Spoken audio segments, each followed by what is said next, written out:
Hey guys, how's it going and welcome back to my channel. Today I want to just take you through what's next. So obviously I finished my diet there, which lasted a total of 100 days, and I lost 12.5 kilos and I'm feeling pretty great for it.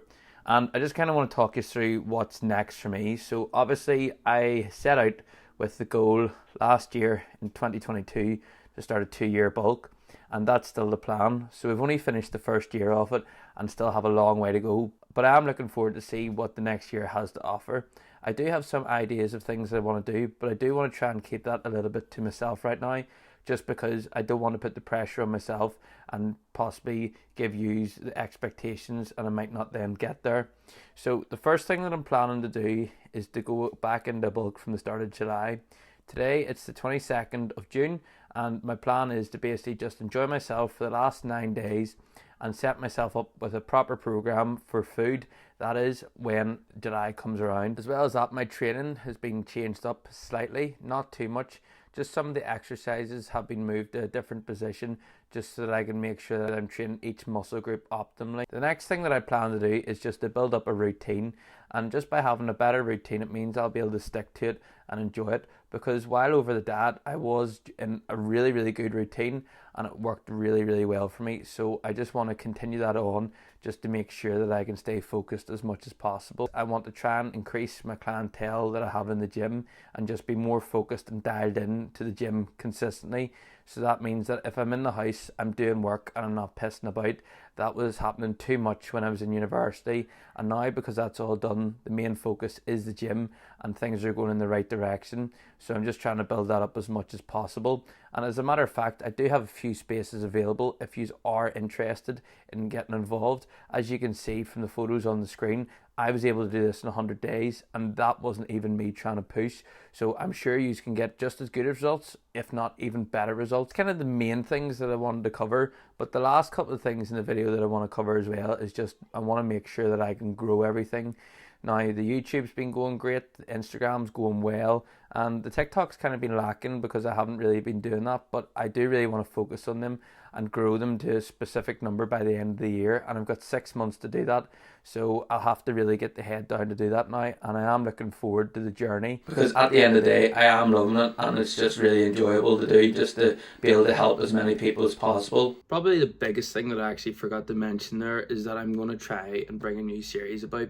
So on the island of Ireland there are 32 counties, and my goal is to go to one gym in every single county. It's going to obviously take some time to do, and there are some gyms within counties that I want to do more than one of. That makes things a little bit harder because obviously I can't show them all. So the idea behind it is that I'm going to go on Google and I'm going to find the top rated gym, and what I'm going to do is I'm going to then rank them from 1 to 32. So that's the goal that I have. Obviously that's going to take a bit of time, but we're hopefully going to get started in the next week or so. And because I live quite close to 3 counties, I can get the 3 of them done pretty quickly, which is good. So that's going to be the first thing that we're going to get done. So I'm going to have to make that list of the best gyms and then just try and get them through as done as best as possible, because for the likes of Cork, that's a 4.5 hour drive away. So I do not think I'm going to be driving 9 hours for one day. So that might take a couple of months to do, maybe go down for a bit of a trip and make that part of the trip then as well. But yeah, I'm just looking forward to just trying out new things and enjoying myself and just trying out different gyms as well. Alright, so to end today's video, I want to talk a couple of reasons about why I came off caffeine. So the first reason, unlike last time, was that I needed to come off at this time. I was consuming too much caffeine and it did have a couple of detrimental impacts on me. And the first was being that I was feeling anxious when I shouldn't have been. So for me, there was a lot of times when I felt like I was worrying about things that didn't need to be worried about. Like, was I getting enough done? Was I doing this? Was I doing that? And it was just putting more pressure on myself, and I was just feeling worried all the time about things that were out of my control.